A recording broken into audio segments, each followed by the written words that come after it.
Can I get a mic test from Tom Worthy? That's what we're doing. I I hear can't you. hear anybody. Oh,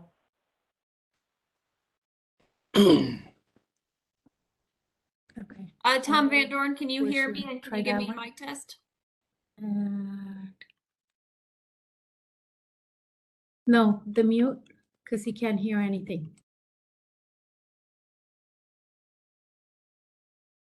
That's in the application, but this is on the device. Oh. Oh, there you go. Yeah, I know, but it's even.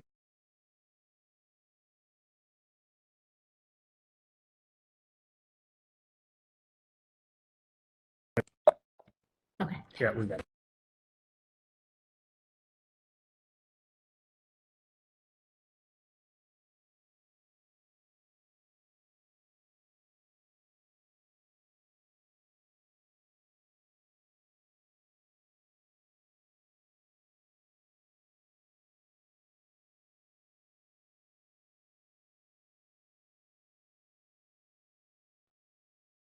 Test, test. Rebecca, Yes, I just Rebecca? heard, can you hear? Test, test. That was, yep, Tom Van Dorn, your mic's working. Can you hear me? Oh, we can't hear her. What Same did, thing, you click on the.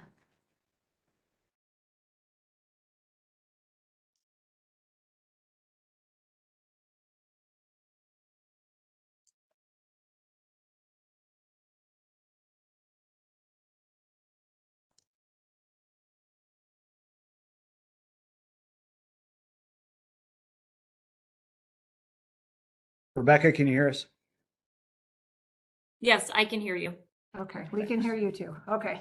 Okay, great. Tom Worthy, can you hear me? Yes, I can. Okay, it looks like we got good video and mics on everybody. Thank you.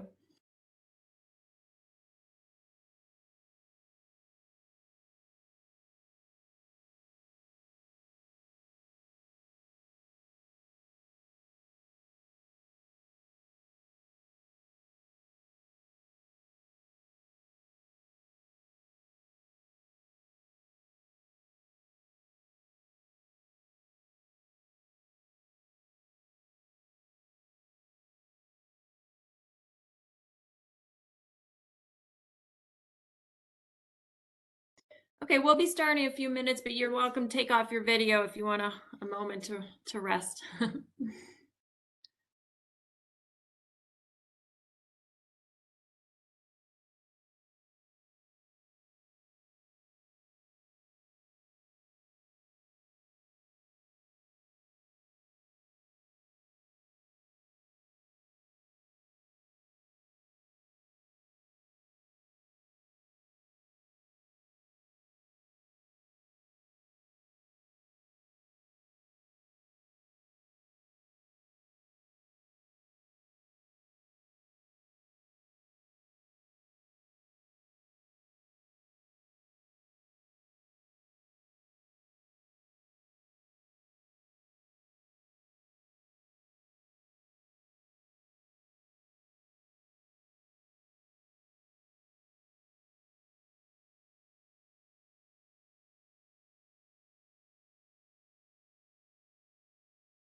Good evening.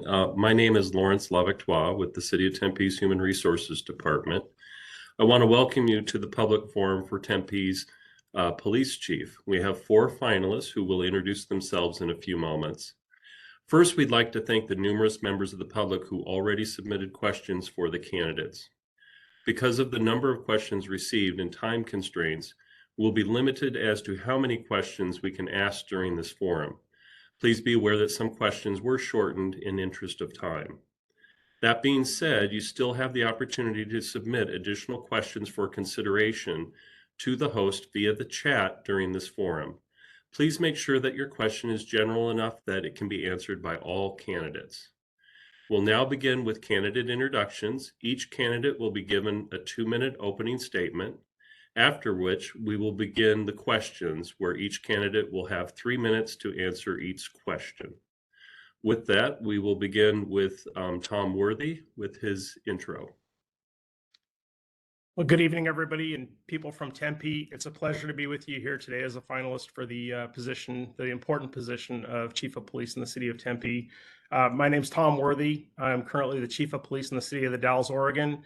And prior to that, I spent 29 years with the Oregon State Police, where that career culminated at the rank of major, which is third in charge of ultimate responsibility at the agency. An important consideration to remember is that the Oregon State Police is a full-service law enforcement agency and not simply a highway patrol. In terms of education, I got my bachelor's degree from Washington State University and went to the FBI National Academy Session 261 and used that as a springboard into my master's degree at University of San Diego, where I achieved that degree in law enforcement and public safety leadership. I've also attended a number of other state-specific executive development classes, and that were for Oregon. They gave me an executive certification through the Oregon Department of Public Safety Standards and Training for Law Enforcement, and that's the highest level that can be achieved in the state. So some of my duties at the police department, of course, is to manage the budget, manage all aspects of the operations, set policy, and provide leadership, and that's what I do to this day.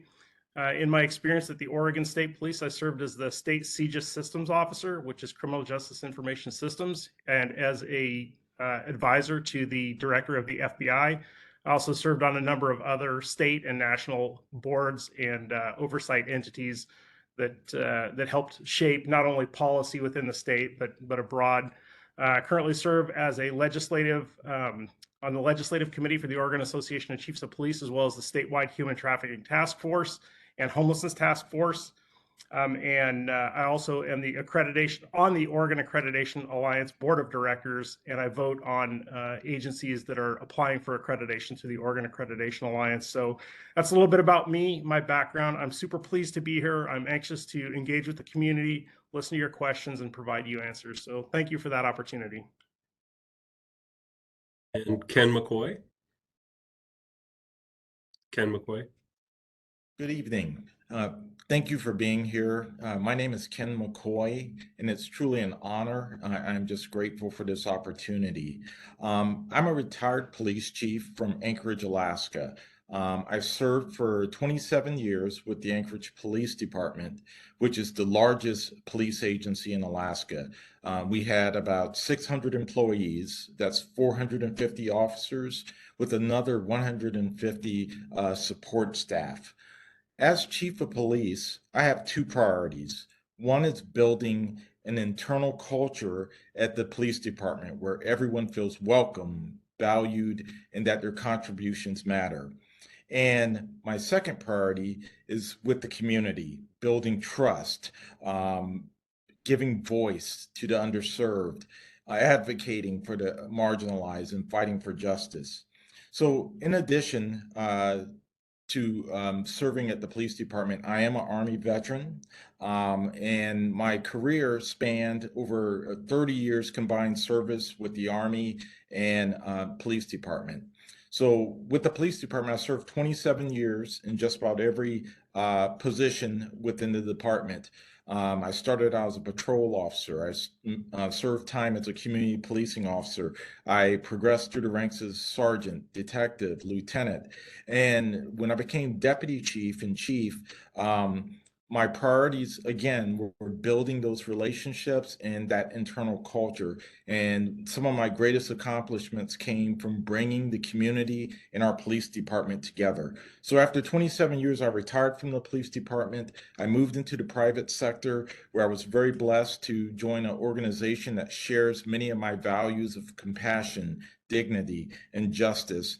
And I love my current role, but I'm a cop at heart. And this opportunity really calls to me. The city of Tempe is a great city, and the Tempe Police Department is a great department, and I look forward to answering your questions tonight. Thank you. Okay, Tom Van Doren. Great. Thank you, Lawrence. Well, good evening, everyone. First and foremost, thank you for joining us tonight and being an important part of this process as you help the city select your next police chief. So like Lawrence said, my name's Tom Van Dorn, and a little about me. I'm actually not new to the Valley. I've been coming here ever since I was a kid to visit my dad and stepmom. But I permanently moved here in January of 1995 when I started my career with the Phoenix Police Department. I served with the department for 24 years and 10 months, so just a few months shy of 25 years of service. I was not only privileged to be able to promote through the various ranks, but I held numerous assignments that were operational, investigative, as well as supportive.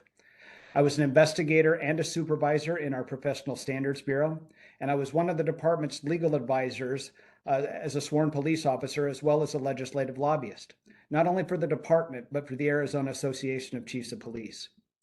When I first promoted to the rank of commander, I was blessed. My first assignment was Community Relations in the Public Affairs Bureau.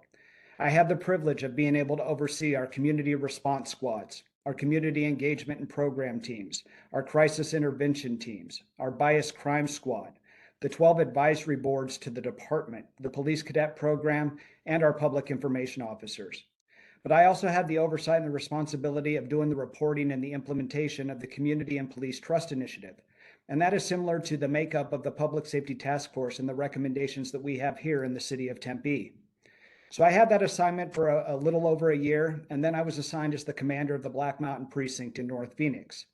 There I led and worked with over 200 sworn police officers and professional staff. We had about 225,000 permanent community members and roughly 170 square miles of geographic area to cover. I'm a firm believer in community-based partnership policing, and that is that we are bringing the leadership team of the department, we are coming together with the community, and we are addressing the issues that are important to all of us. So I'm excited to be here. I'm excited to be one of your finalists, and I just look forward to being able to answer your questions as we move forward. So thank you. Josie Montenegro. Thank you. Well, hello, the city of Tempe. My name is Josie Montenegro, and I'm currently the interim chief of police for the Tempe Police Department. That started with my career 22 years ago here with the Tempe Police Department. And even before that, I was raised here in Tempe. So I went to elementary, middle school, and high school here in the city of Tempe, graduating from Corona del Sol High School, home of the Aztecs. And from there, I got a full ride athletic scholarship to play soccer at the University of Oklahoma. And there I got my bachelor's degree in criminology. I didn't stop there. More recently, I got my master's degree in organizational leadership. And throughout the years, I've attended other law enforcement leadership courses, such as Northwestern Command School and Los Angeles LAPD West Point Leadership Academy. So I've been very, very blessed with a great opportunity and career here with the Tempe Police Department. I started in patrol and worked my way up through the ranks, working in investigations. I worked in property crimes, domestic violence. I was a school resource officer at Marcos de Niza High School, and I was also a robbery detective. I promoted to sergeant, and I worked in patrol. I was our public information officer, and I was also a sergeant out at the academy. I then promoted to lieutenant and commander, where I oversaw our investigations bureau.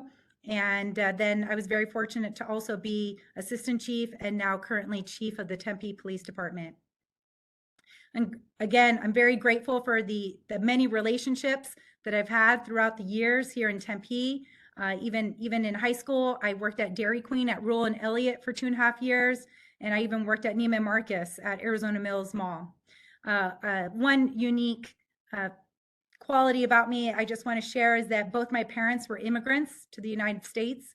My father's from Yugoslavia and my mother is from Mexico. So my husband is also from Mexico as an immigrant, and I'm proud to say that I am the American dream. I'm very blessed for where I am. I'm a female in a male-dominated law enforcement field, and I'm just grateful for the many support, encouragement that I've had over the years. And in turn, I'm here to provide that support, encouragement, not only for our employees, but to continue building the relationships with our community that we serve. Thank you. All right, we're going to go to the first question, and the order will be it'll be Ken McCoy, then Tom Van Doren, then Josie Montenegro, and Tom Worthy. And the first question is from Tom from Tempe.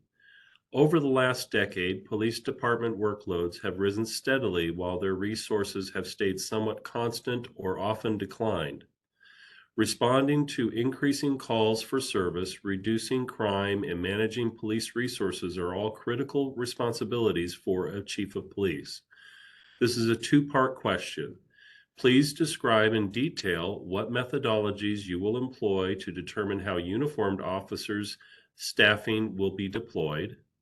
And the second part would be what types of policing technologies have you personally utilized to assist in identifying crime trends and deployment police resources? Please be specific. And once again, we'll start with you, Ken.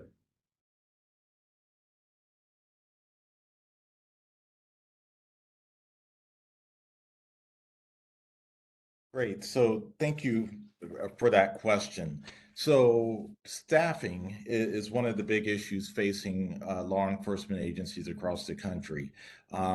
With dwindling numbers of recruits and issues with retention is truly causing added burden to law enforcement as we try to accomplish our mission in the cities and handle all of the issues involving crime. So for me, I have two approaches.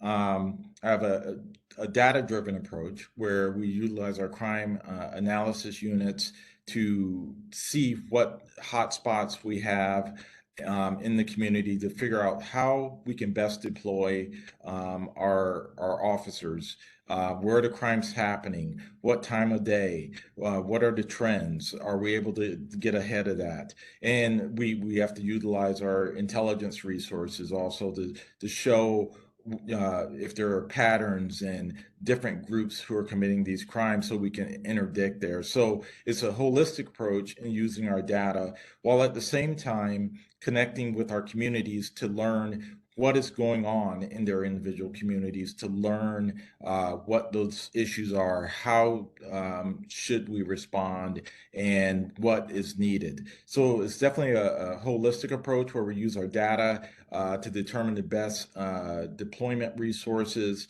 while at the same time connecting with the community, learning what the pain points are, and then figuring out a strategy to where we can move forward. So technology is something that in law enforcement that we're constantly updating and utilizing, and there are several different tools that are at our disposal. There is our NIBIN system where we utilized that database for ballistics testing to help connect shootings and solve cases. There's DNA testing that we utilize in many of our sexual assaults and homicides, and many agencies have started moving towards genealogy testing to help solve cold cases. We have to work closely with traffic engineering to see if there's ways to alleviate traffic burdens or if there are areas that we need to have increased enforcement. And as I mentioned, crime analysis and data-driven policing is a huge part of what we do. So again, there's not one size fits all. There's not one solution. It's a holistic approach for me, and we have to evaluate it all and implement it strategically. Thank you. Thank you, Ken. Tom Van Doren? All right, thank you. That's a great question. So let's address the first part of the question when it comes to staffing. I mean, you're right. A lot of police departments, not just here in Tempe, but across Maricopa, are having staffing issues and staffing crisis and increased calls for service. So when I was talking to the employees over the past day and a half or so, when we take a look at what is our authorized number of personnel that we have between sworn and professional staff, it may look pretty good because we're out there and we're doing, recruiting, hiring, and we're doing retention. So our vacancy rate, may look like, let's just say a random number of 5 to 10. But what that doesn't necessarily equate to is bodies actually coming to work at the same time. And so when we look at our patrol division and stuff, we got to take a look at who is actually showing up to work and answering calls for service and responding to calls and stuff in the city. And there's a lot of factors that go into that. We have a lot of personnel that are out on protected leave statuses. We want our officers to be able to take, vacation time so that they get their wellness in. And then some people are just going to be sick. So, when it comes to staffing and resources for me, the patrol division is where it is at. If we truly are going to achieve a community policing style, starts with the line level and then it kind of works its way up from there. Nobody knows neighborhood, nobody knows community leaders better than those that are physically out there driving around in the city and working the streets every single day. So for me, when it comes to looking at crime that's going on in the city, like Ken said, a lot of us have crime analysis research units embedded within, and as part of the police department that are very good about being able to track and plot things on maps for us that allows us to then focus on where we need to be, what particular areas. Are we dealing with violent crime? Are we dealing with property crime, quality of life issues? But it is a careful balance between how are we going to create some sort of a plan to reduce crime based upon the number of resources that we have. So it is a careful balance. There's a lot of factors that go into it. And then myself personally, I worked in Phoenix Police Department. So we've utilized a lot of different technologies. A lot of agencies now we're looking at real-time crime centers as to be able to, put into place and to be able to help address and reduce both violent and property crime. There's the Shot Spotter app that is able to pinpoint and detect, where gunshots may be going off in the city that we can direct officers to. And so, I mean, there's a lot of different factors, but, we put that into play and hopefully that helped answer your question a little bit. So thank you so much. Next would be Josie Montenegro. All right, thank you. Thank you for these questions. So on the first part in reference to how do we staff our officers for deployment, I think there's a couple parts with this. One, we want to use our crime data and overlap that with our traffic data, and then also overlap that with our sentiment scores in the city, and the sentiment score as far as feeling of safety, and try to really use our resources efficiently. So we're able to overlap that and see where we can deploy the most resources. But more importantly, we're here to solve crime. And if at all possible, prevent crime or stop crime in progress. So with that, traditionally, we've staffed officers based on calls for service. And when the majority of our calls for service are to take reports after the actual crime has already occurred. So I think that what we need to do is take a deeper dive and review the data to see what are the timeframes that these crimes are actually occurring, and then make sure that we have the appropriate resources for those times to hopefully address the crime and make those arrests of the crimes in progress. And we're going to have to continue to do this as the Tempe Police Department and the city of Tempe continues to grow. We're bringing in the Coyotes Stadium, most likely is going to be here with the entertainment center. We have the Novus project with ASU. We have our downtown Tempe, and we need to be creative on how we're going to use those resources and also rely and work with other agencies to assist us with that. So we're bordering with all the freeways. We have a partner with DPS. ASU is embedded within the city of Tempe. ASU has their own police department, but we're able to collaborate and work on things together. As far as the technology that I've personally been involved in bringing in helping to either identify or solve these crimes, I helped bring the flock cameras to Tempe. Tempe was the first city to bring flock cameras, which are license plate readers, but they're more than that. They help our detectives be able to investigate. You can have a description of a vehicle. There might be damage on a vehicle, and you're able to search on those capabilities. And we've been able to solve a lot of crimes, including violent crimes. We've been able to help solve crimes for other cities when they put out attempt to locates, and we can pull that information. Another is our facial recognition program. I also brought to Tempe and moved that forward. And the unique thing about the facial recognition program that we have is that we have a policy that you can only use against when there's an investigative lead or a suspect, and then it only compares that to actual booking photos, prior booking photos. And time again, it has been very successful. Thank you. And next would be Tom Worthy. Well, thank you for that question. So the question came in two parts, and so I'll answer it in two parts. The first of which was staffing deployment. And you're right, the call load on police has steadily increased and the expectations of the community has risen, and rightfully so. And yet resources haven't necessarily followed that trend line.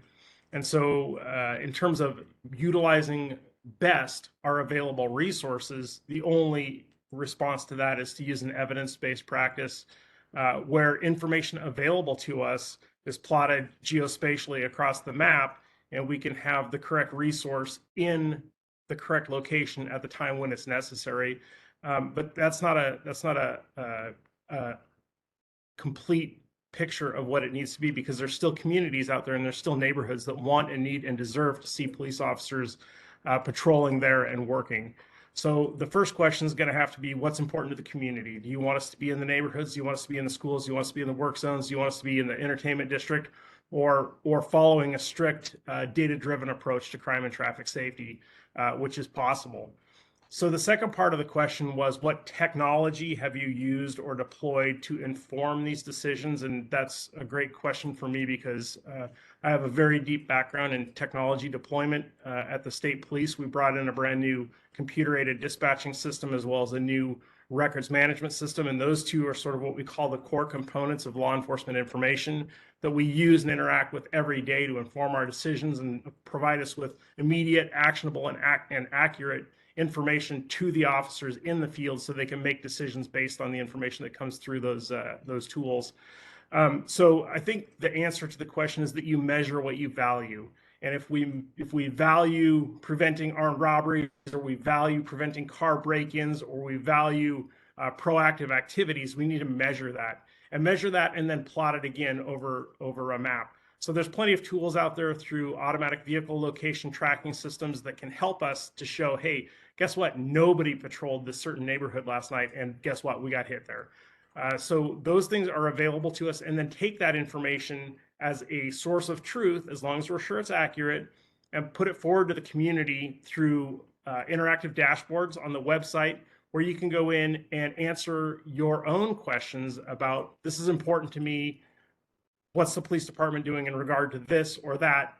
And so that can be answered specifically, and you can have at will reporting.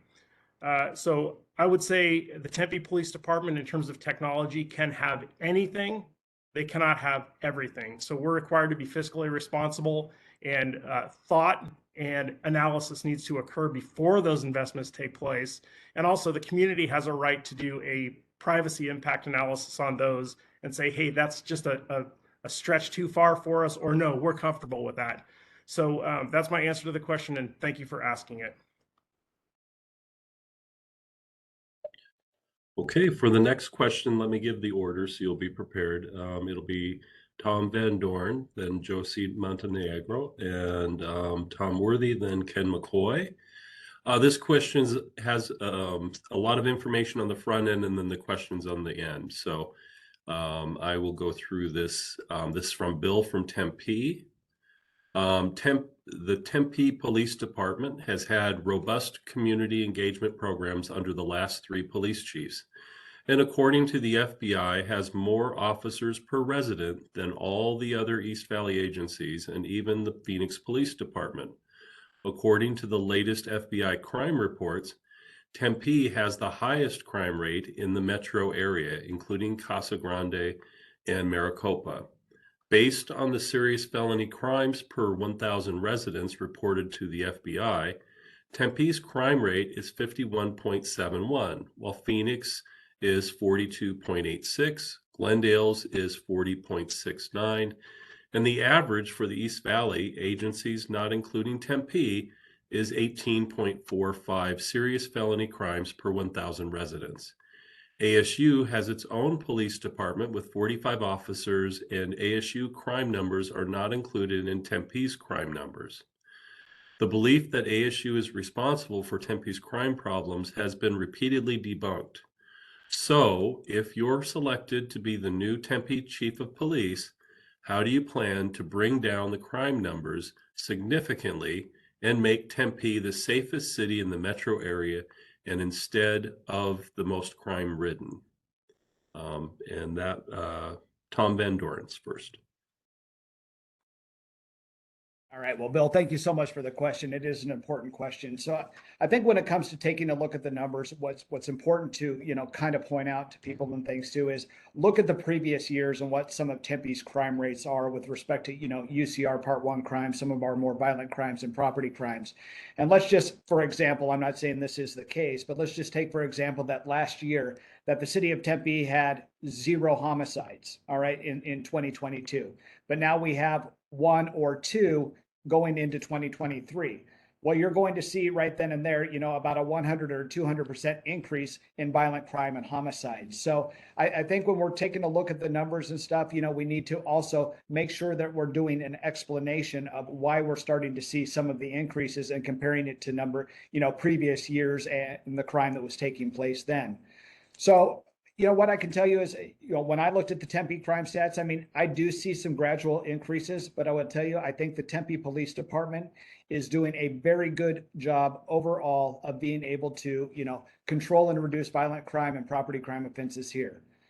Again, it goes back to, staffing. So your question, how do you plan to bring down crime numbers significantly? Well, I measure success of the Tempe Police Department not based upon the number of arrests we make, not based upon the number of citations we issue, not based upon the number of calls that we respond to in this profession. I actually do measure success by seeing actual reductions in crime. And when you, the community, are telling us that you are starting to feel safer in your neighborhoods. I would agree with you. I don't think it's fair to us that, we blame Arizona State University, but we do have a major university right here in the heart of Tempe. But, when they go away on breaks and those types of things, you look at, what kind of crime is going on around, Arizona State University too.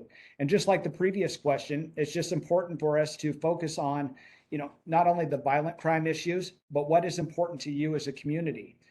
So, a recent community survey also pointed out, things that were important to you. And when you look at least the percentage of individuals that responded to the community survey recently, addressing some of our unsheltered and homeless issues were important, addressing property crime offenses was important, and taking care of some of the traffic issues. Your department's always going to be there to both respond to and address violent crime, but again, a lot of factors will go into that. We'll take a look at the data, we'll take a look at the intelligence, and deploy resources accordingly to get those numbers down. So thank you again, Bill. That was a great question. And Josie Montenegro.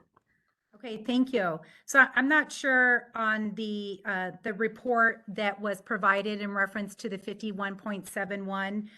Tempe, we have been reporting our numbers to FBI, reference the UCR Part 1 crimes.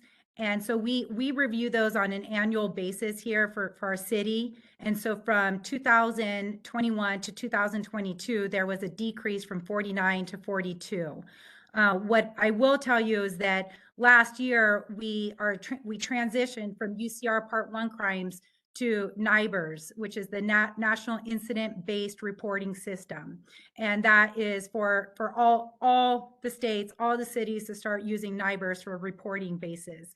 With that, we also know that there are more categories included in NIBRS.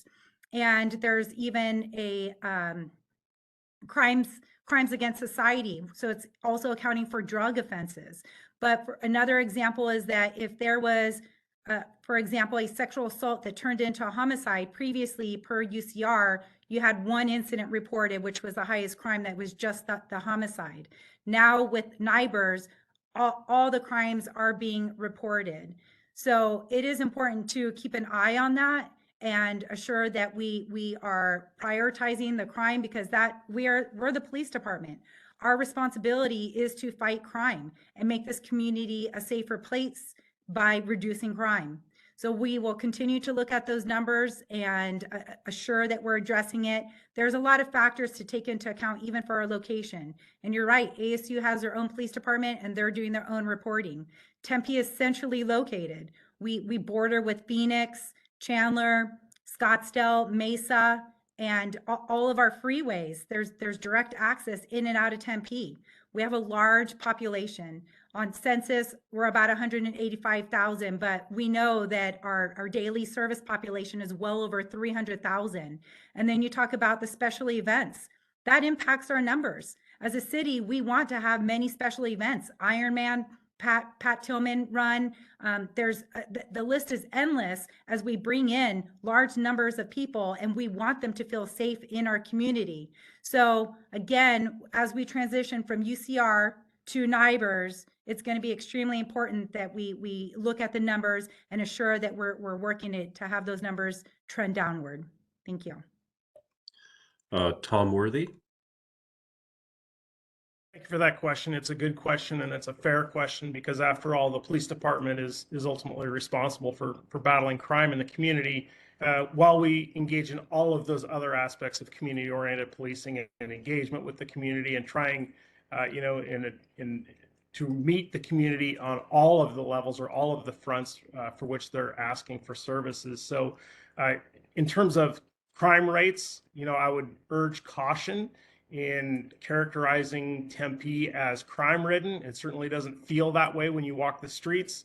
But when you look at the numbers, those are trend lines, and those trend lines tend to lag behind what's actually happening on the street.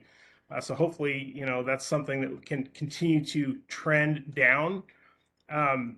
It's probably unfair to categorize the city as crime-ridden, but I will tell you though that you cannot measure what you've prevented. That's why it's so important to run those trend analysis, because you can't say, hey, we prevented 4 homicides, or because we were there, that robbery didn't occur, or that burglary didn't occur. So it's more than just the black and white numbers. There has to be context and nuance to those, and understanding of what they mean and what the day-to-day experience of the people of Tempe is like. So in the transition between summary reporting system and NIBRs, or National Incident-Based Reporting System, it's a much more robust, a much more inclusive data set under NIBRs. And that transition needs to be complete. That was actually a federal mandate back in 2020 to achieve that next level of reporting. But that's not the only crime reporting that goes on in the city. Of course, there's internal things that may not ever make it to NIBRs, and car break-in or little stuff could possibly never make it that far, or never be investigated much more than a radio call and somebody showing up on scene. So I would just urge caution in that, and I would say to engage with the nuance and the finer details of those numbers to make the city as safe as it possibly can be. Thank you. And Ken McCoy, please. Great. So thank you for this question. And I'm going to have to agree with Tom Worthy that Tempe is a beautiful city, and there's a number of factors that are driving these numbers. But I can tell you the city feels safe, but there's always more we can do, and there's things that we have to address. And as a chief of police, violent crime is at the top. If we have violent crime occurring in our city, we have to get control of it and handle it. And so if there's gangs and drugs driving that crime, we need to do what we can as far as with our internal units, as well as partnering with other local, state, and federal entities to truly disrupt these organizations and hold the offenders accountable. We participate in several task forces already. There's the FBI Safe Streets Task Force. the U.S. Marshals Service. We participate in the HIDA drug trafficking interdictions task force with the DEA. So those are things that we have to stay laser focused on and address to combat the violent crime, because we know drugs are typically at the center of a lot of the violent crime that we see. And my approach, again, is a more holistic approach where we have to not only focus on that violent crime, but we have to continually push back in all other areas of crime, so property crime and traffic enforcement, because we know the people who are committing those violent crimes are traversing back and forth in our city, and they're committing property crime just as well. So we have to give it all of our attention. And the next step, which is very important to me, is listening to the community. Yes, we have the numbers telling us what the crimes are, but we need to listen to you to find out what are those issues and concerns that need our attention. Oftentimes, when I talk to citizens, there are concerns involving homelessness or quality of life issues that we definitely need to pay attention to, and we can partner with other services to address. There's traffic enforcement. Foot patrols are very effective in our downtown corridors. These are the things I'm hearing from the public that they want. And then finally, we have to make a long-term investment. We need to get in front of our kids when they're young and educate them on different opportunities and different pathways. And oftentimes, a job really opens up a new future for people. So job training and job development, workforce pipelines in communities where there's just been no hope for so long. So again, those are things we can do to partner with you, other community stakeholders, to make an impact in the long term. But in the short term, we're going to do our part. We're going to be aggressive and go after these violent offenders, and we're going to use every resource available to us to do so. So thank you for the question. Okay, for the next question, the order will be Josie Montenegro, Tom Worthy, Ken McCoy, and Tom Van Doren. This question is from Commissioner Kim Dartez, and it's, what significant accomplishment have you completed with communities in the past 2 years? Name the project and what were the results?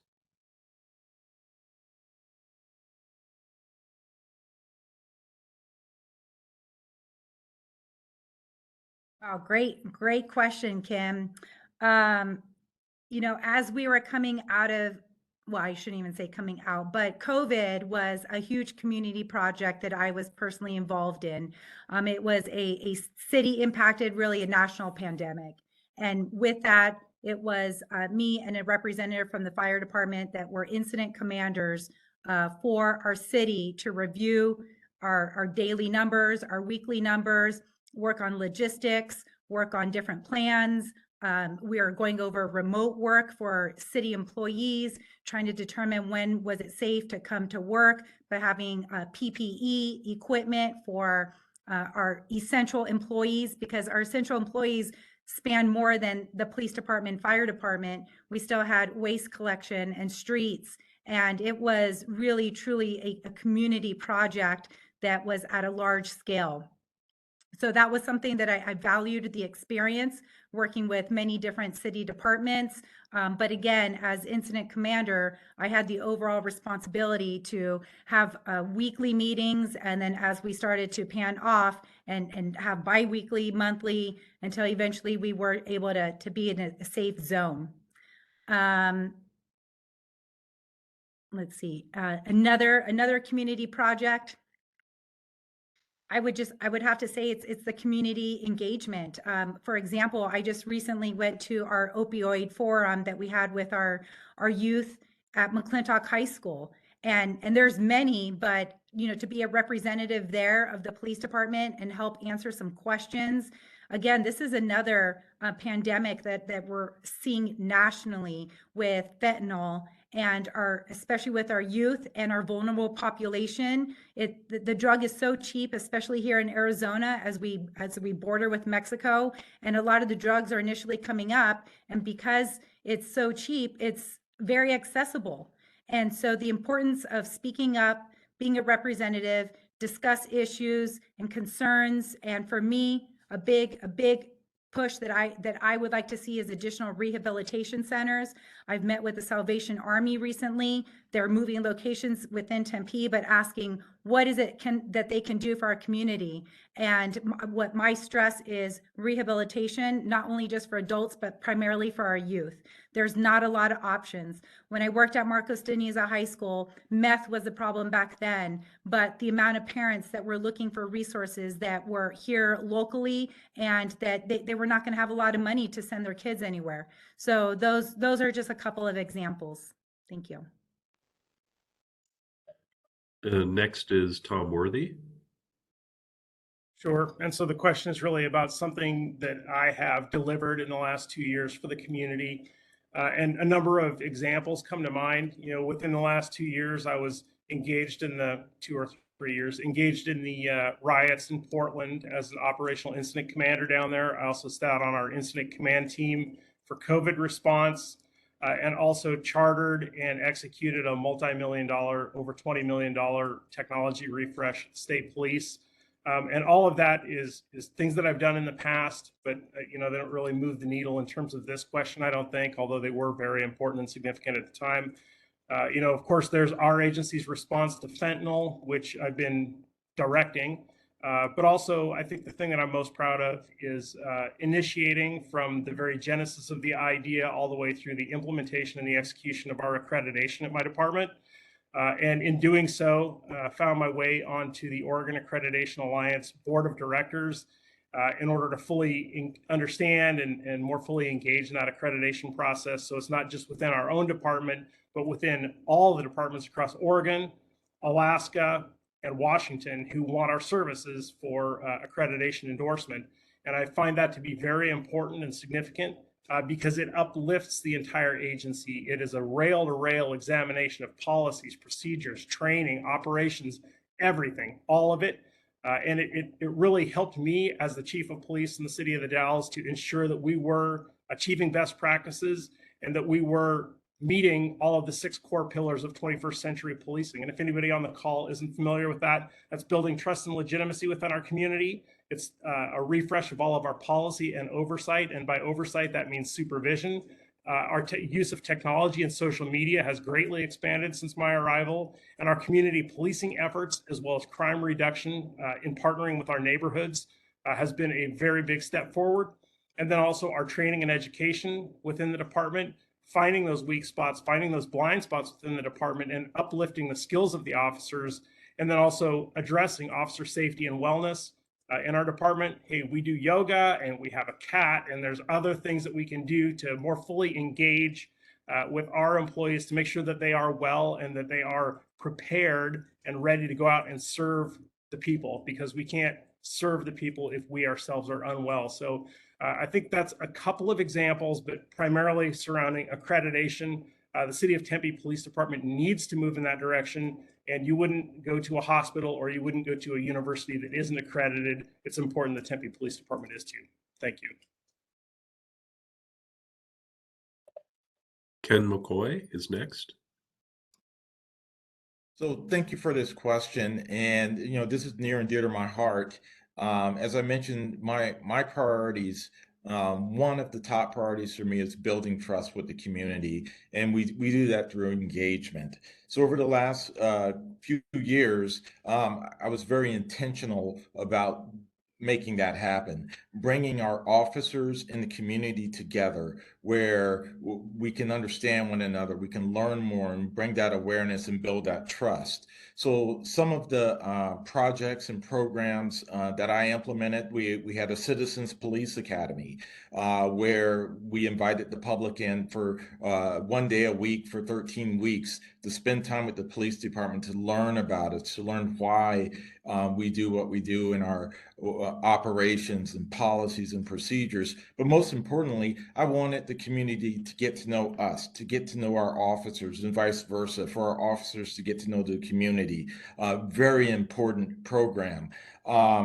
We had programs such as Coffee with a Cop, where, again, these are very intentional events where we're bringing the community and officers together in a non-stress environment, non-emergency environment where we can sit and talk and learn about each other and really start to build meaningful relationships.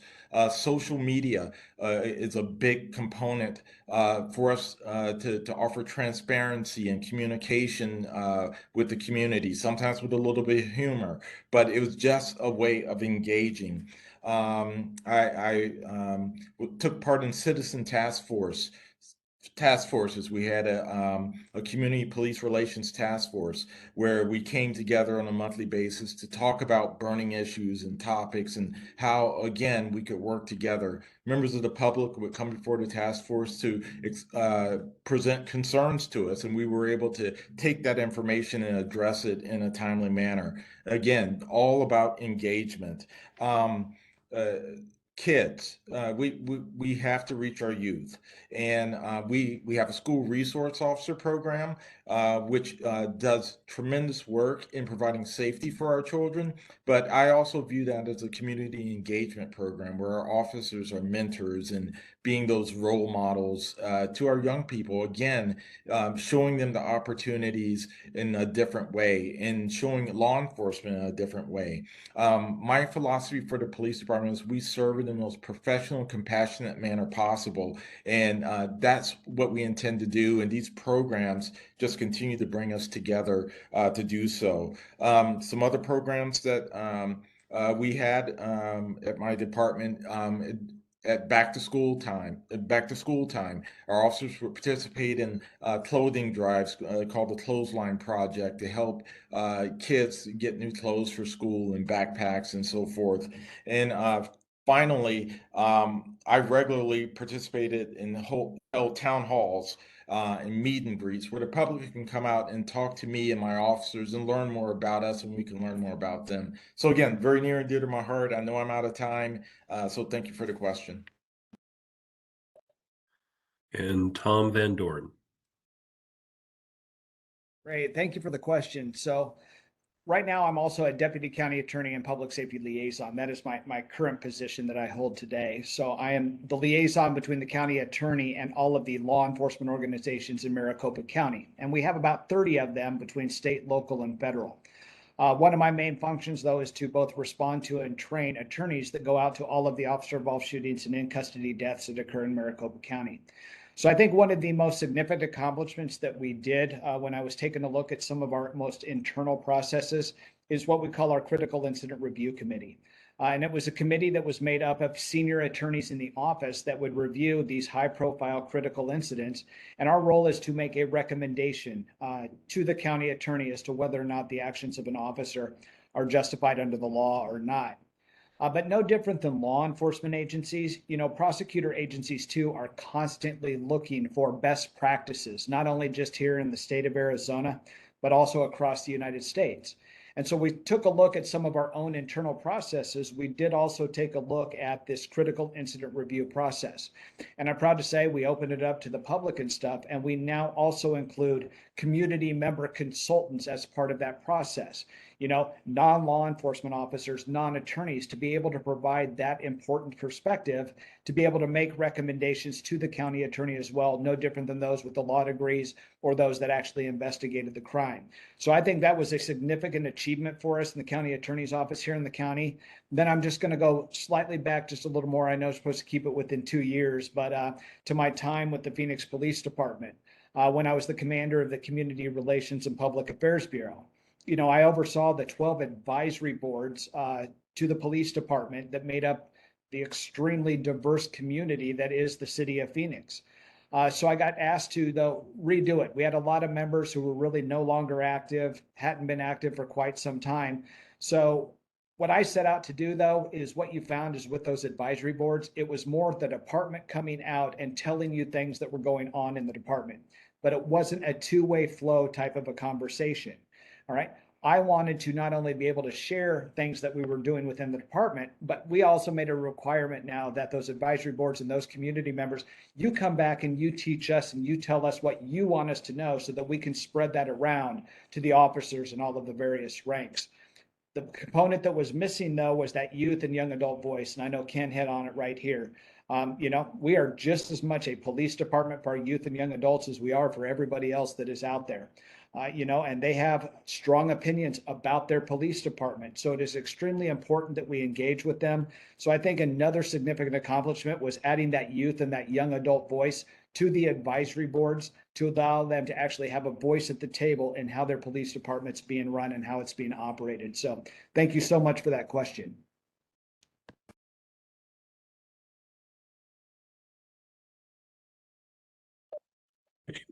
For the next question, the order will be Tom Worthy, Ken McCoy, Tom Van Doren, and Josie Montenegro. So let's see here. The next question is from Anonymous. It says, earlier this week, Judge Scott Blaney of the Maricopa County Superior Court ruled that Martin versus Boise does not preclude does not preclude enforcing laws broken by the homeless and allowing permanent and semi-permanent structures to be built on public land is not permitted.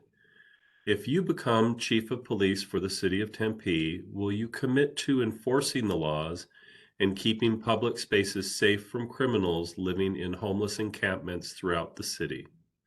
And once again, Tom Worthy's first. Short answer is yes. I will commit to enforcing the law despite anybody's status in life. I mean, I think that's our first calling as police. The Martin versus Boise decision never prevented the police department from enforcing the law on the homeless. It simply prevented the criminalization of the status of homelessness. So anybody who is leaning on that post to say, hey, we can't enforce the law on the homeless population, it has a misunderstanding of the law. So yes, we've had many discussions throughout this process about homeless issues and, unsheltered living and camping, public camping. And it's a problem and a concern, not just in Tempe, of course, that is nationwide. I want to be clear that the homeless deserve our compassion. They deserve our empathy. And when I look at them in public and I talk to them and have discussions about how they got there and why they're there, it's important to remember that that's somebody's brother, somebody's dad or son or mother or aunt. And they deserve to be treated with dignity and respect in all facets of their engagement with law enforcement. So I'm not going to back off on that opinion. I think I couldn't and still look at myself in the mirror. So Martin v. Boise, and I'm unfamiliar with the recent ruling here in town, but I understand the premise of it.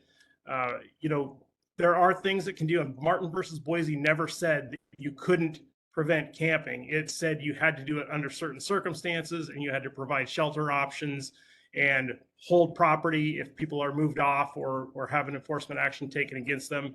And to be honest with you, as a police department, I don't think that we want to get into the business of running a warehouse of items that we're holding in safekeeping for many, many, many people that we've moved off the streets. So I'll leave it at the understanding that people need to be treated with dignity, compassion, respect, but we will enforce the law on people, whether they're living in $1 million house or condo, or if they're living in a car or actually on the street.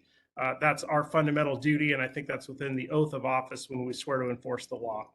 Thank you.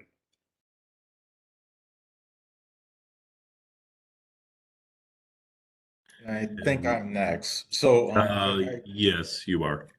thank you, Lawrence. So I agree with Tom. Yes, we will do our part and enforce the law, but we're going to do so again in the utmost professionalism, and we're going to treat everyone with compassion. And the issues involving the homeless are challenging issues for us. I know there's a lot of frustration in the community, and we have to do our part to address these concerns.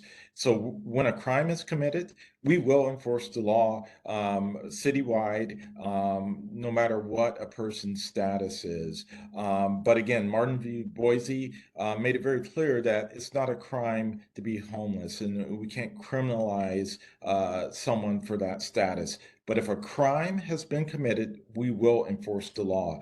And regarding homelessness, it's a challenge. It's something we see all across the country, and it's a challenge we're up for. But it's not something that we're going to be able to solve alone as the police department. We're going to have to partner with the community and other city departments and stakeholders to make inroads here.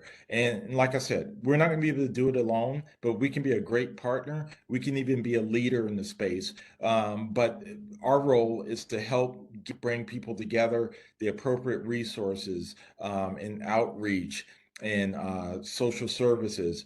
There's a large component of substance abuse and mental and behavioral health. We need to get those resources out in our camps and working with people to help them get out of this status. But again, it's a challenging situation.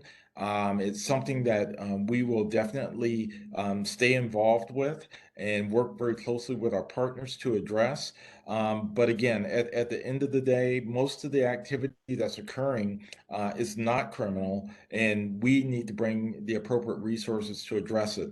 But when a crime has occurred, please be assured that we will enforce the law. Thank you. Tom Van Doren. Yeah, great. Thank you so much for this question. So I'm just going to throw out just, some basic stats for right now from what I've learned about our unsheltered homeless population here in Arizona. So one of the most recent HUD reports from 2020 to 2022 shows that our unsheltered homeless population increased by 23%. In Maricopa County alone, we're seeing 13,500 plus unsheltered homeless here in the county. And then some of the latest statistics just here in the city of Tempe, 350 plus unsheltered homeless that are here. I agree with my colleagues that are here right now. Look, we are not going to criminalize individuals based upon their unsheltered and their homeless status.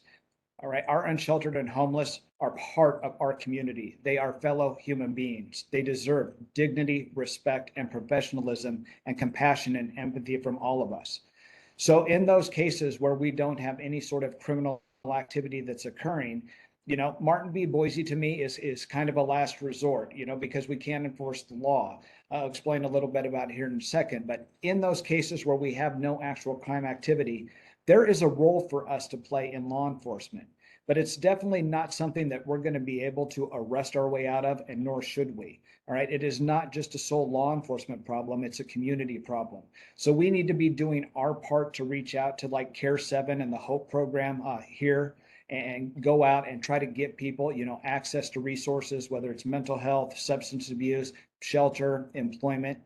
Because Martin v. Boise, for the most part, basically said that we cannot enforce sleeping in public or camping statutes if there is no other adequate alternative to housing or shelter services.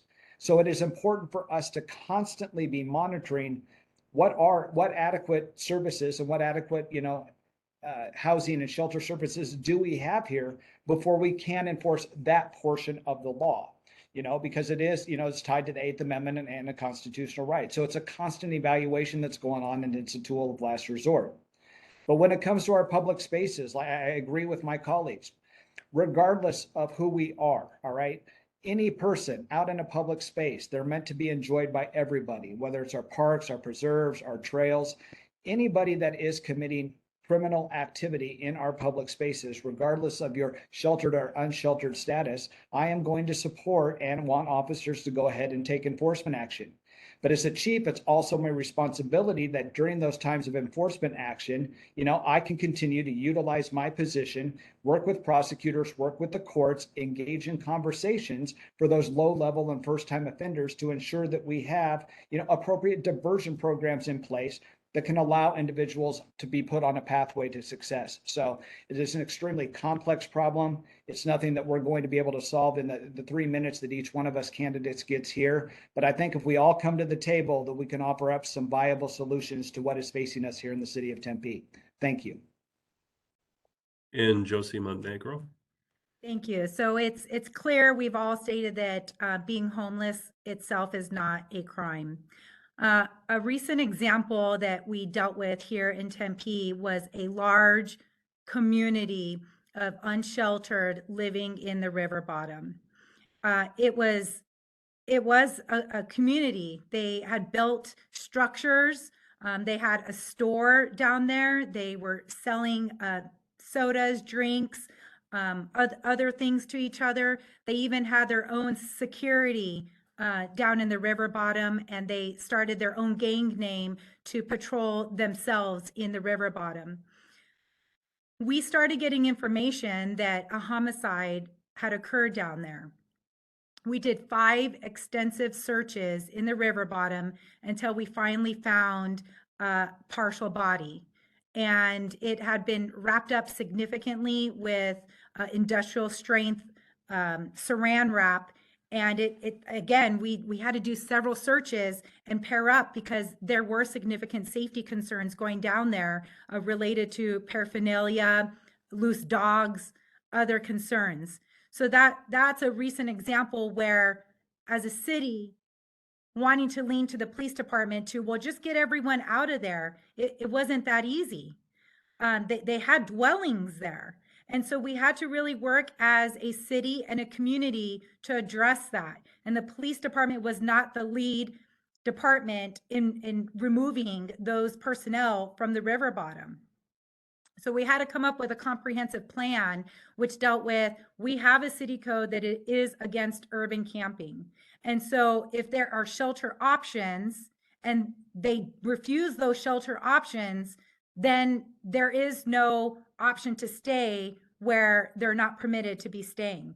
So that was part of our plan, where we went down with other members of our human services, our homeless outreach program, our Care 7 crisis group, and we made contact and we made warnings. We gave warnings that you're going to have to leave, so you can take whatever property you want, but we're coming back. And if you don't take the option, because our city has taken significant efforts to provide shelter options. It is amazing, the shelter options that we have for our community. And so if the community that's left that is unsheltered are resistant to those resources, including shelter, then they have to leave. And if they don't, then that is committing a crime of trespassing. And as a police department, we will enforce trespassing or other crimes that are related to ARS or other Tempe City Code violations.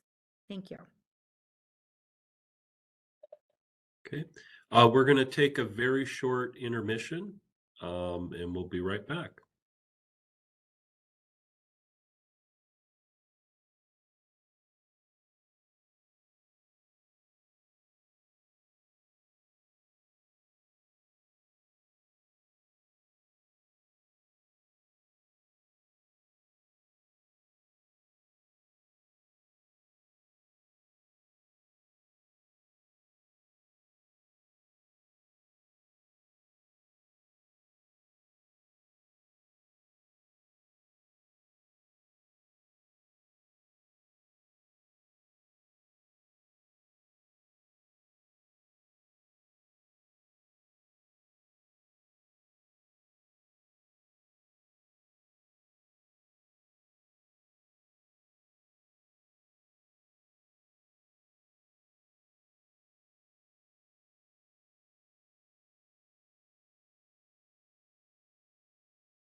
All right, so we'll go on to the next question. The order will be Ken McCoy, Tom Van Doren, Josie Montenegro, and Tom Worthy.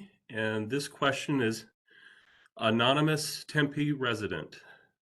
What will you do as police chief in order to combat racism, sexism, homophobia, transphobia, and other anti-minority bigotry within the police force? And once again, we'll start with Ken.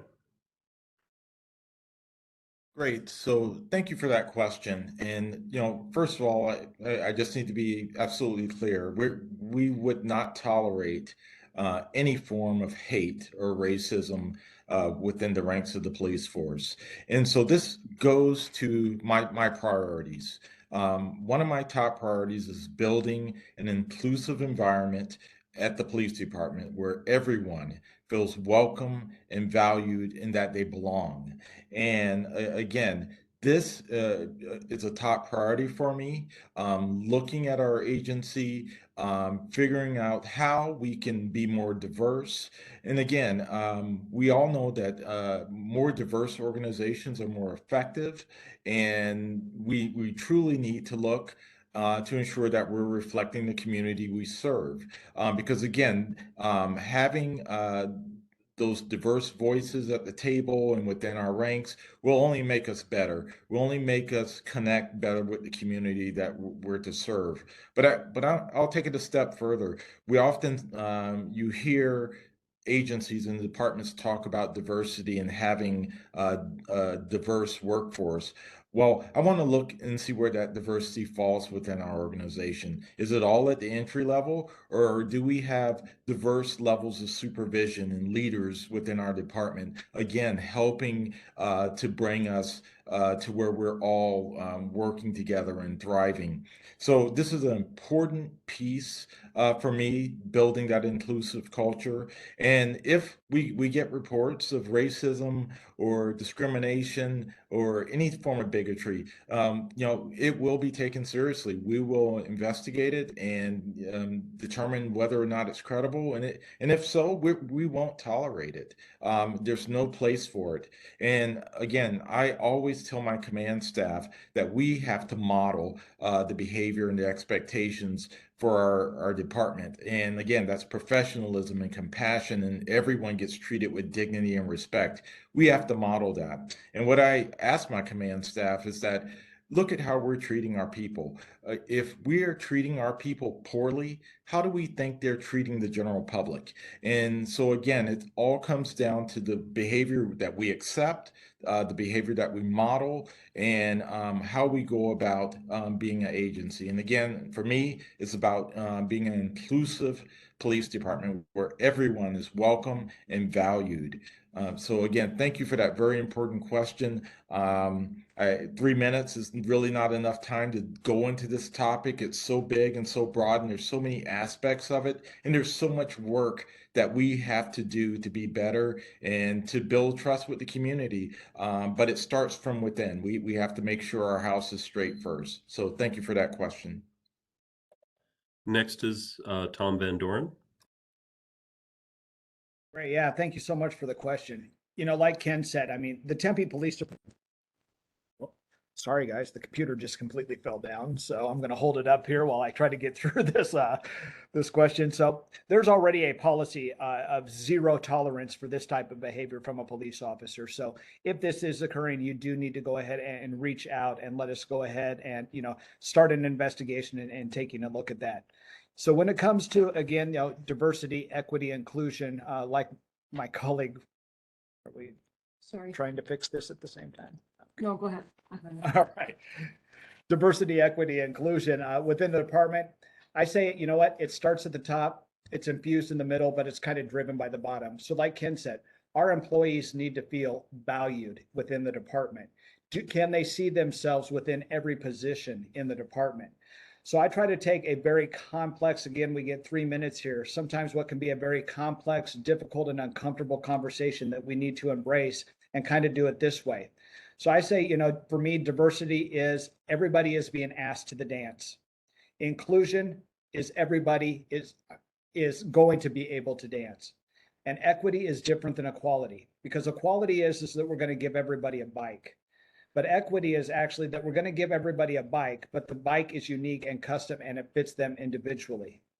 So, and when it comes to diversity is too, I think it's important for us to remember is that we focus on just typically the top three: race, ethnicity, gender, and sexual orientation. And what I would submit to you that when it comes to diversity and inclusion, though, that it's also our generational differences, our diverse backgrounds, and our different perspectives, along with our abilities and the way that we think. Those are also diverse options that we need to consider. But with respect to your initial question, there's going to be a zero tolerance policy. There already is one in place.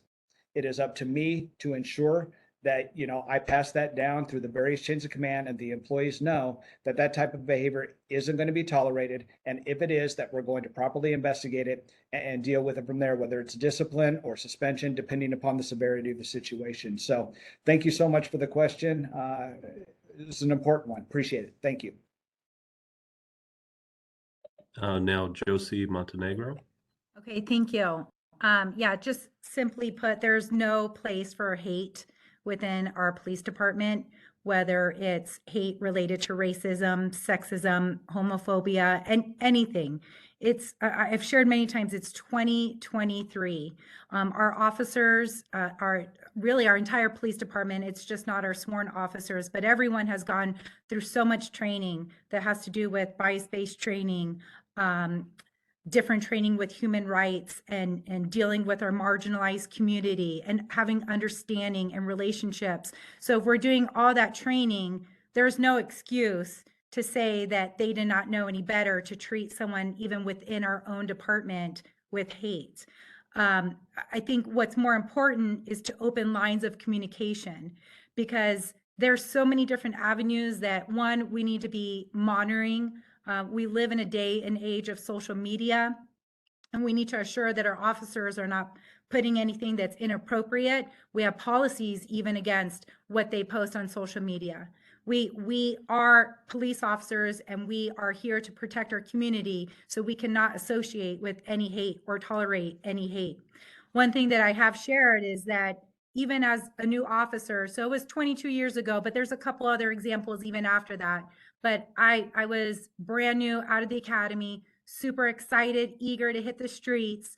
And here within the Tempe Police Department, it was an older sergeant who stopped me. I didn't even know who they were, but in the hallway, and he pointed his finger at me and said, "I give you 2 years before you find someone and you're out of here."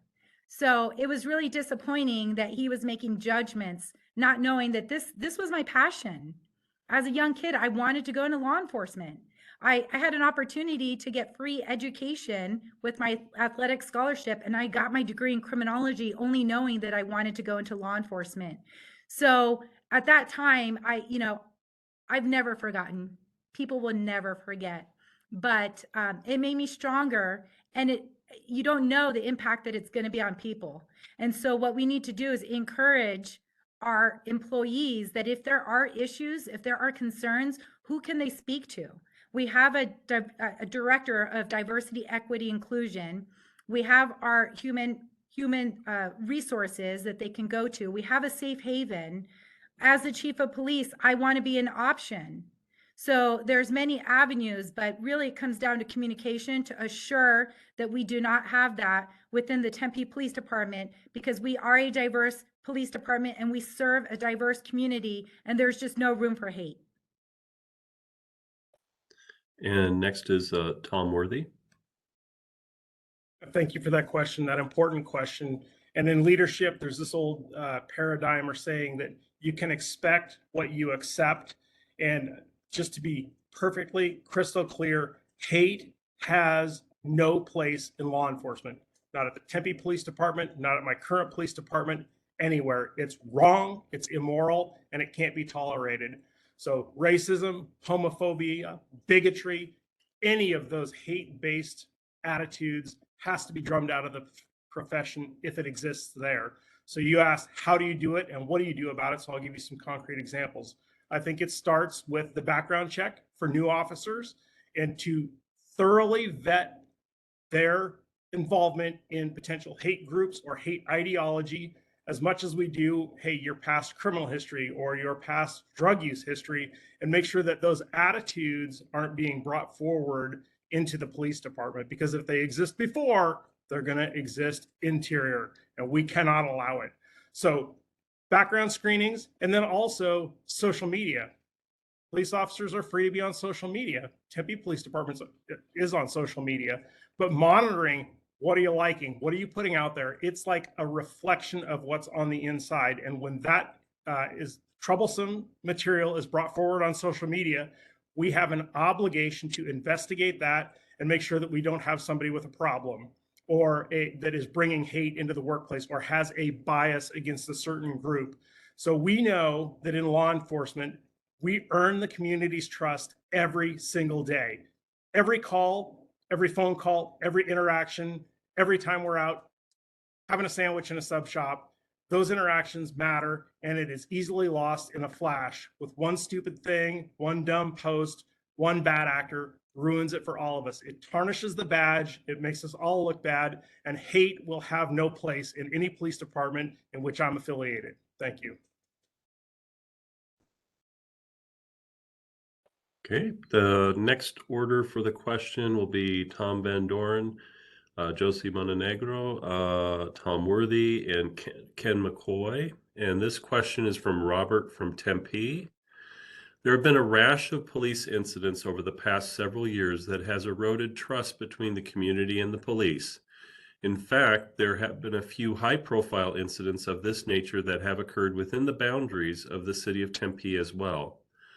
I would like to know how you define community policing and what steps you will take to build back trust within the community and specifically with residents of color. And once again, this will start with Tom Van Doren. You bet. Thank you so much for the question. So let's talk about my community partnership or my community-based policing philosophy. It's one that embodies these 6 pillars of the 21st century policing. The first pillar being building trust and legitimacy, with those that we serve. The national incidents that we see that is eroding trust in law enforcement. I will firmly tell you that we have a duty and a responsibility when the actions of officers are completely in the wrong to stand with our community and to call those actions out. I was actually in the latest incident, involving the death of Tyree Nichols that, I took to my social media and was the first probably within 30 minutes of watching the actual video and just said that that is not who we are in law enforcement. That is not what law enforcement represents. And what those officers did was criminal. All right. So the justice system is going to need to still play out the way that it needs to play out, but we have a responsibility and an obligation to stand with you when the actions of our officers are clearly in the wrong, whether it's here in the city, here in the state of Arizona, or even nationally when these types of things occur. I also, as part of that, when it comes to working with communities of color, the best thing that I can do is listen to understand. I can sit here and tell you that, did I have a difficult upbringing and stuff as a child too? My brother and I raised by a single mom. She had to work 3 jobs to be able to support us. I went to work when I was age 16 in high school to be able to support us 100%. But what I can still tell you is that despite that, I will still never know what it is like to be a person of color. All right. My family still never had to, have that talk with me about what does it feel like to be stopped by a police officer. And I think it is important for us in this profession that sometimes the best thing we can do is just simply sit there and listen to understand. All right. And ask clarifying questions. So I think Tempe right now, the city is taking great steps. We're doing, a lot of different training in this area and reaching out to communities. It started with cultural awareness. Then we went into, unconscious and implicit bias training. Now we're in diversity, equity, and inclusion. Tempe is leading the way too with its new repair program, which is redefining policing to instill and affirm civil and human rights. So I think we're on the right path there. A lot of more work to be done, and I just look forward to the community working with you if I were to become your chief. So thank you for the question. Next is Josie Montenegro. Thank you. So building trust and legitimacy is part of our community policing. We have to engage with our community before there's even a call for service. We need that engagement to be in positive interactions. And so there's a variety of different ways that we can have those engagement, because every single engagement matters. And so we need our police officers to understand that. And that's why we have been pushing out different trainings to really build relationships. That's what the Tempe Police Department is about, and we're going to continue to be about. And that's the basis for building trust and legitimacy in community policing. And it starts at a variety of different levels. We have patrol officers, our school resource officers working with our youth. We have a restorative justice within the schools. And so we have our youth, and we're not trying to penalize them for the rest of their life when they make a mistake. They're young, their minds are not developed, they're just not thinking clearly. So if there's an opportunity for us to work with them so that they don't have something on their record, because sometimes even though it's on their juvenile record, it will linger and stay with them. So we're trying to prevent that, because the ultimate goal, like I said, is the relationships. And our youth are our future.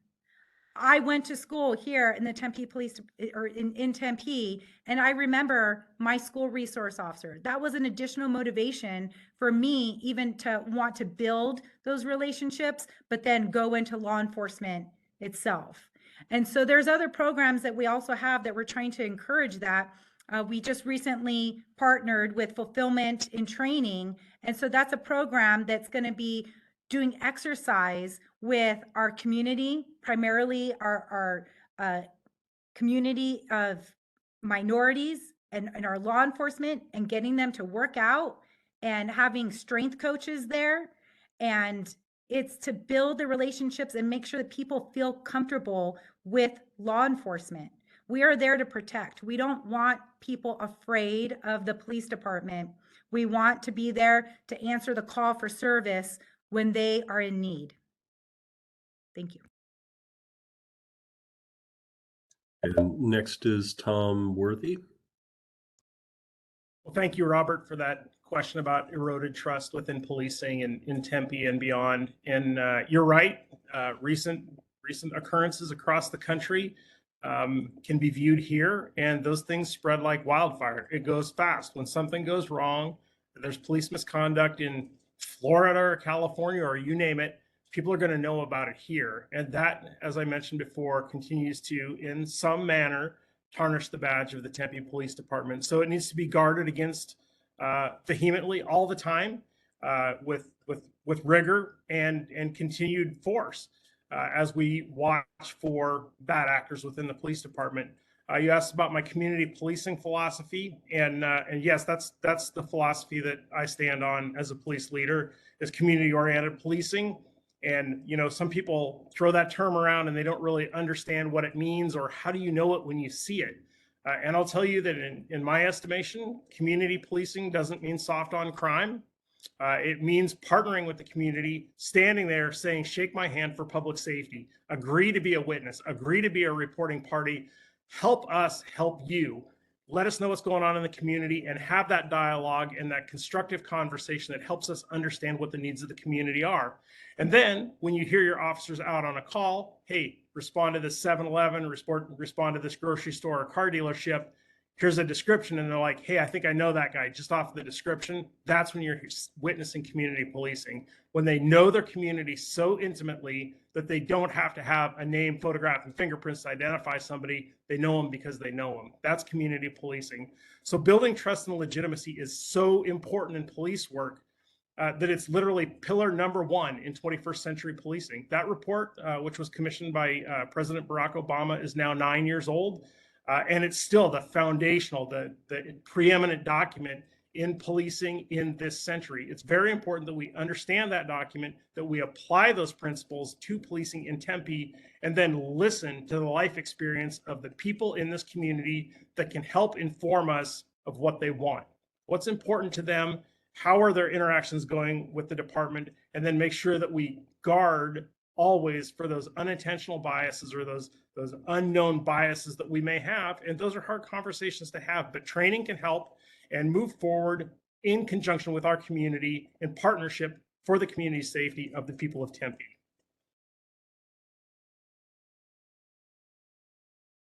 And next is Ken McCoy. So thank you for this question. This is extremely important in this day and age of policing. And as far as community policing goes, I strongly believe in community policing, and I feel it's working at its most effectiveness is when the community and the police are partnering together. But to do that, you have to have trust. And that brings us to the second part of the question, which for me is the most important part, is building trust with our community, and specifically here with our people of color, building trust there. So first of all, I'm incredibly proud to serve in law enforcement. I'm incredibly proud of the men and women who put on the badge every day and go out and protect and serve our communities. But in order for us to build trust, we have to be honest with ourselves and acknowledge the harm that has been caused over time by our profession.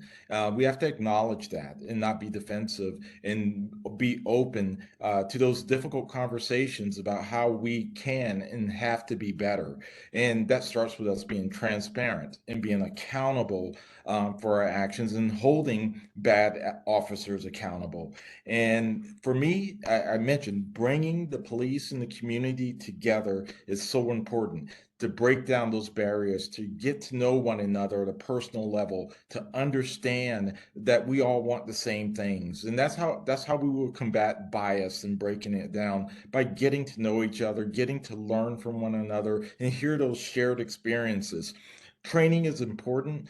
I can send officers to training all day long, PowerPoint after PowerPoint. But what's really impactful is when we can sit down over a cup of coffee and talk about our shared experiences and have empathy and compassion for one another. That's what moves the needle. That's what changes the heart. And that's what I'm all about. Let's bring officers in the community together to be better. And I mentioned in one of my other questions some of the community engagement efforts to move this forward. Those are the things that we have to do. Community panels where we come together, my chief advisory groups where we can discuss these topics. We have to give voice to these marginalized communities so they can be heard and we can understand and adapt and become better. And so finally, getting in the schools, getting to our young people, educating and bringing awareness. And again, it's about those shared experiences and figuring out how we can be better. And I'll just bring it back to my philosophy. We have to serve this community in the most professional and compassionate manner possible. And trust is a key component of that. Thank you. We have time for about 2 more questions. The order for this next question will be first Tom Worthy, then Ken McCoy, then Tom Van Doren, then Josie Montenegro. And this question is from Reagan from Tempe. Please tell us about your experience in advancing diversity, equity, and inclusion. Second, how do these types of initiatives improve the delivery of policing services? And once again, start with Tom Worthy. Reagan, thank you for that question. I think we've discussed this a lot so far in this forum, and I'm happy to be able to expand on my position there. Diversity, equity, and inclusion strengthens us all. It makes us a better police department. It makes us a more responsive police department. And that diversity of ideas, that diversity of life experiences helps us to engage with the community. It helps us to think through crimes and think through other problems in the community and come up with the best strategies and the best resolutions that we can possibly have. So in my police department that I'm in charge of now, we are by far the most diverse entity within the city. And I think that that happens through recruiting well, it happens through hiring well, training well, and making sure that those new officers, if they are new officers, can see that path, that progression, and see their own self and their success in the department. So this is definitely a growing area of law enforcement. And I would say that in today of 2023, we're only on the cusp. We're just standing on the threshold of our diversity efforts and our inclusiveness and how we handle and tackle these problems that persist. We've been talking about these things since the 60s and before, and things just need to continue to move. We need to get better every day and find even small areas where we can improve our attentiveness to diversity, equity, and inclusion. I think having diversity, equity, and inclusion managers on staff is very helpful, where they're always bringing that conversation forward. They're keeping it at the top of the heap, bringing it to reality in our everyday life as police leaders, so we don't forget, we don't slip, and get taken away in the myriad of other things that are going to occur throughout the day. So we're just starting out in this regard, and the future, in my estimation, is bright. Okay, next will be Ken McCoy. So thank you for this question, and it's obvious how important diversity, equity, and inclusion is to our community. It's extremely important to me and my colleagues. And again, thank you for asking this question.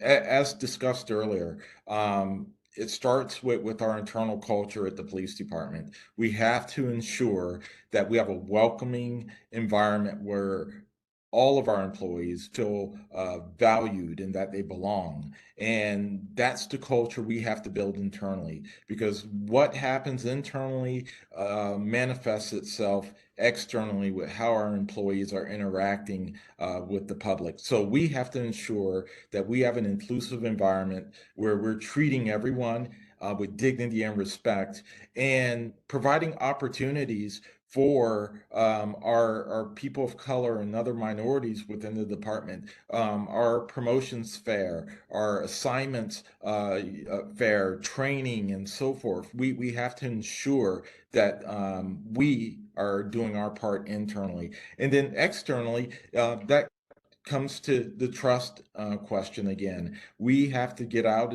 with the community and start building that trust and earning that trust, and having representation that reflects the community just opens that door. When you see someone that looks like you, who has shared experiences that you, that's an open invitation to begin that conversation. And we want that. That's the first stage of trust. It's just being willing to come to the table, have the conversations. And so we need to ensure we have that representation. And again, like I said, I take it a step further. We can't just have all that representation at the entry level of the police department or the city departments and other organizations. We have to see that representation throughout, because that's where those diverse ideas and come to the table, and we're our most effective when we have that and we're able to be at our best. So again, my time is running short.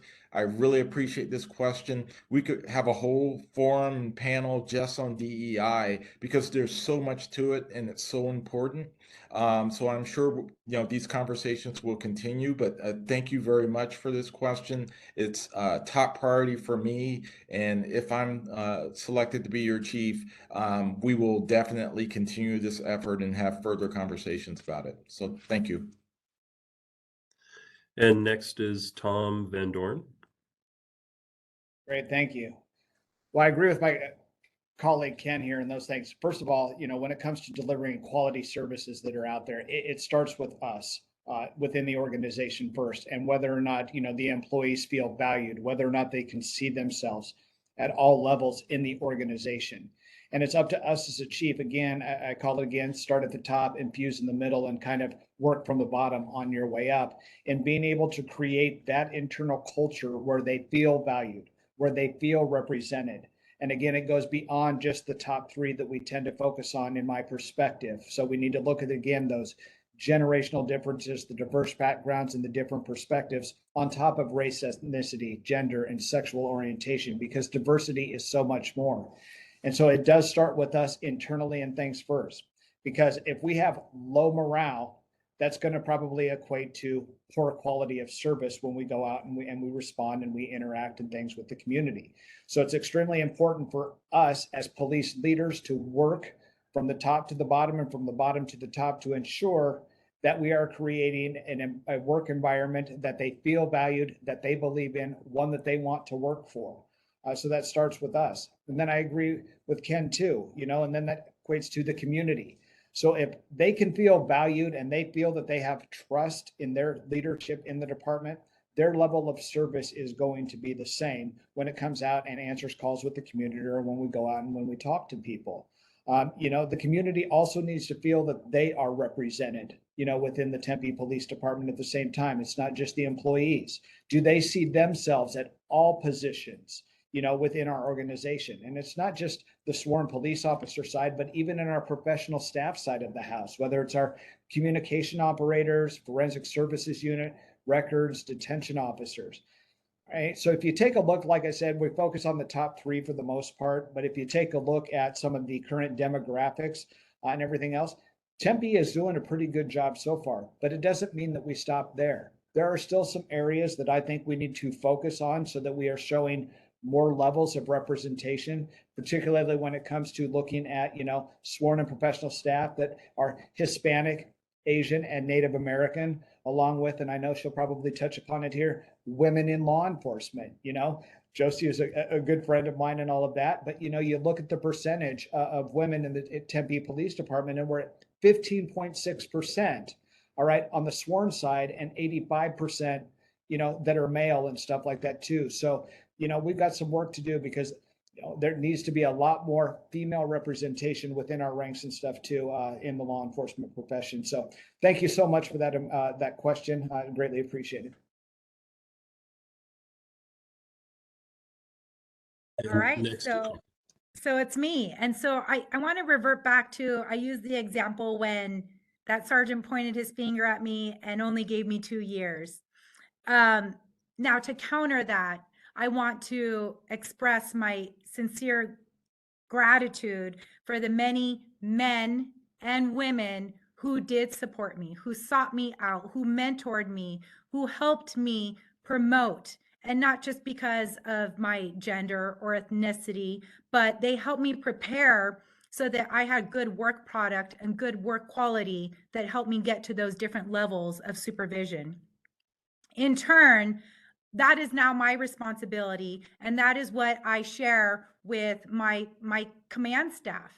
Who is the future of our police department? We have to start succession planning now, yesterday. We need to find the leaders of our department and start preparing them and providing them the support and the guidance and assuring that it is a diverse group.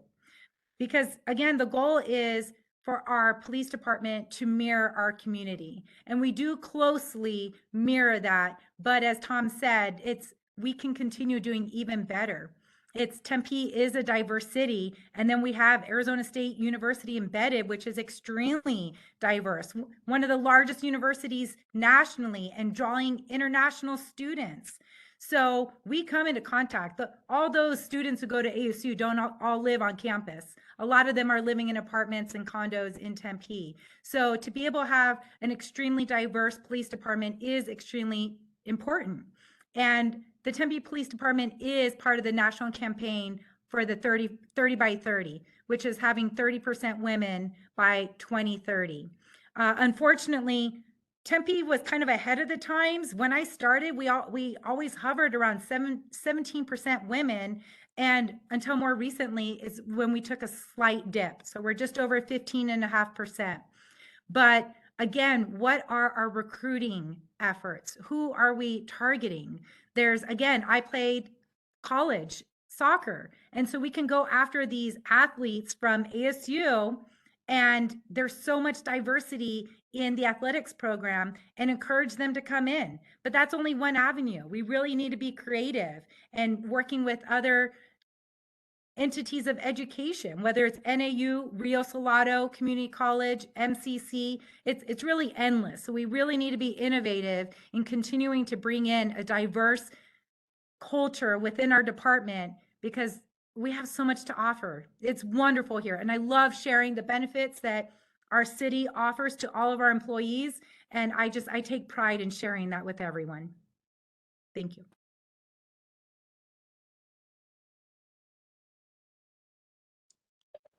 Okay, we're going to do our last question.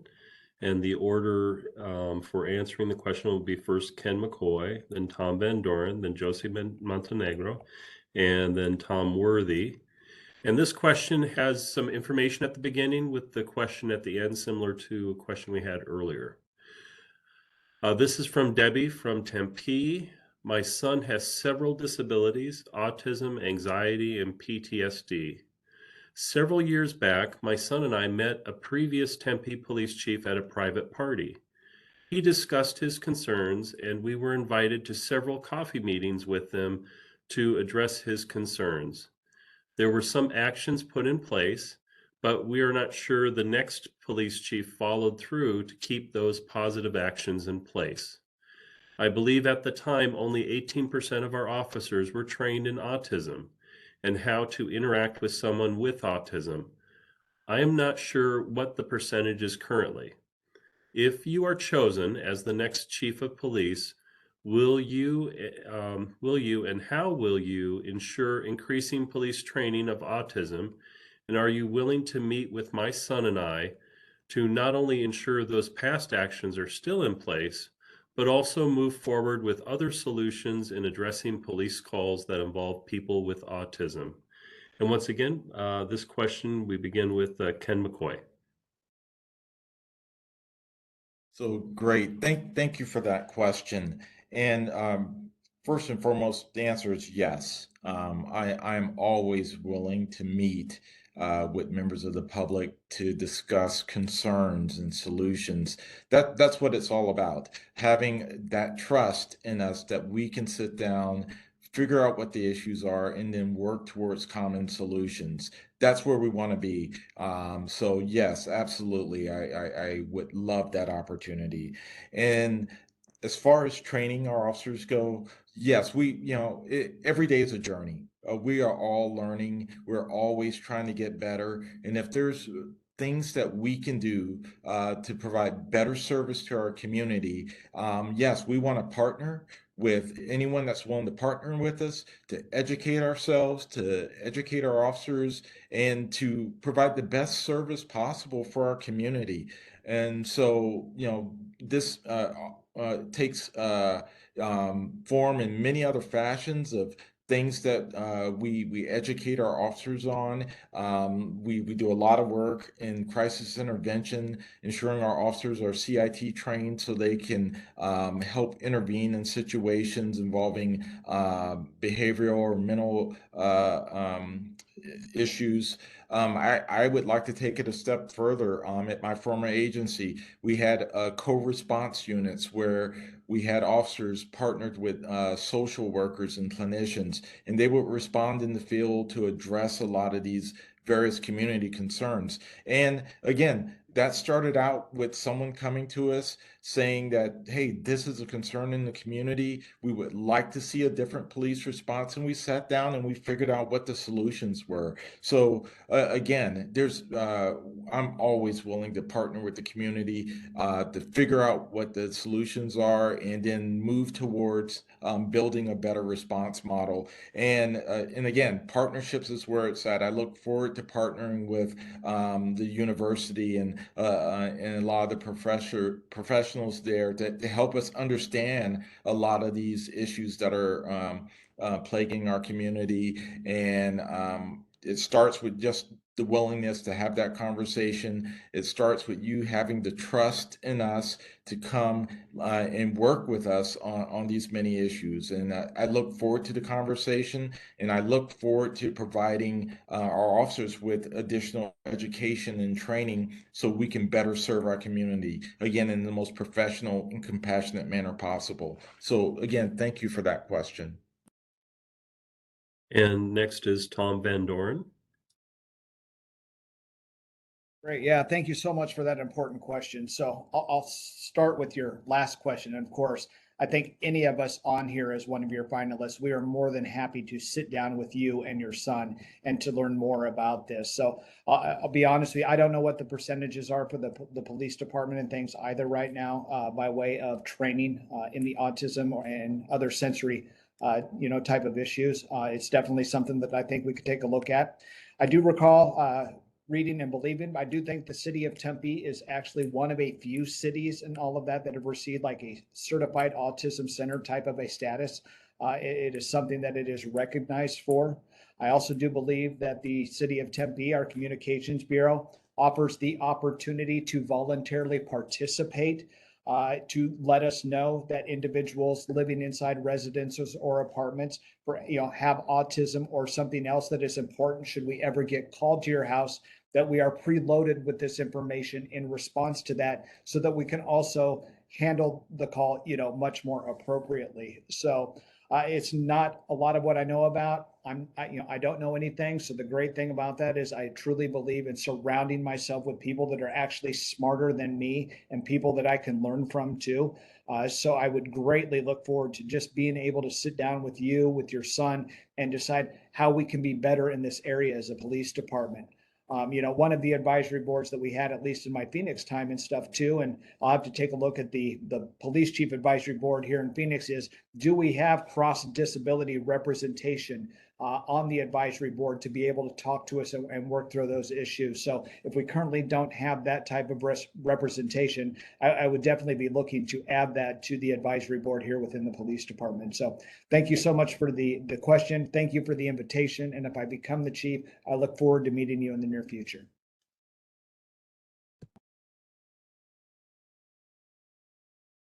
And next is Josie Montenegro. Sorry about that. I thought it was going to be the last one. So, absolutely. And again, I wouldn't disagree that all of us are more than willing to meet with you and your son. And in reference to the training, I don't know if it was specific just to autism that was going on. So that's something that I would like to further know, because our crisis intervention training that we do provide to our officers, there is a portion of that addresses autism, but I'm curious to know if there was even more that was being done previously, or we can even add more to the training that we are providing to our officers. Because one thing that I'm happy to share is that the national standard is to have at least 20% of your officers trained in CIT, and the Tempe Police Department, which it's both professional staff and our sworn, because a lot of our dispatchers also go through the CIT training, but we're over 60% trained. And a lot of that has to do with the fact that we have a subject matter expert, Rob Ferraro, who puts on those trainings. So we're really able to get a lot of people trained with that. And so maybe reviewing the curriculum to assure, are we having enough? Because autism is a portion, but maybe we need to add more. It is a concern because there's a large number of our population that does have autism, and we don't want to confuse that with someone being defiant or not being respectful or providing information. And so even without that, a big part of our department, we've had a big de-escalation model called Patrol. And Patrol stands for planning, assessment, time, take your time, redeploy, other options, other resources, and lines of communication. So we stress that to our patrol officers so that they can think of other options or resources if they encounter someone who maybe doesn't seem to be responding, maybe appears to be defiant, but we need to evaluate. We don't have to go hands-on right away. What are the circumstances? What are we being called to? So there's a lot that goes into this, but I would love to hear more to assure that we're online, on track with what is important for not only our department to be aware of, but what are the needs of our community. So again, I'm happy to share that we're over 60%, and we can look into seeing if we need to maybe readjust the training that we currently have. Thank you. And next is Tom Worthy. Debbie, thank you for that question about autism interactions between persons experiencing those sensory issues and law enforcement. Yes, of course, I would be willing to meet with you. And in doing so, you may or may not know, you just made a great demonstration for community-oriented policing, right? You have extended the olive branch, and we said, yes, please come talk to us, each of us. So in doing so, you've set a great tone for the final question of this panel. And I want you to know that the police department needs to be aware of persons with autism, and that crisis intervention training needs to address that aspect among many others. I mean, in terms of like dealing with the Sikh community, yes, they're going to have a knife on them. That is a religious artifact to them.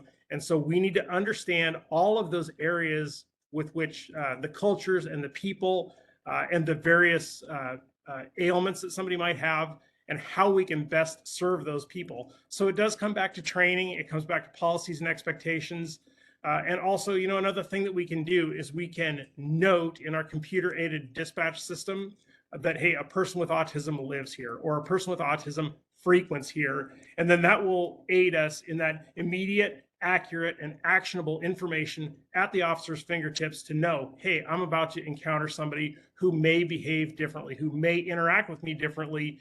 And again, so we don't wind up thinking that, hey, this is defiance, or this is some other planning, or I don't feel right about it. No, there's a reason behind that. The reason behind that is this person suffers with autism, and we want those people to be able to live long, happy, healthy lives while science continues to understand what that's about. So it's definitely a growing trend. I don't remember in my childhood ever meeting somebody with autism, and now it's very, very prevalent.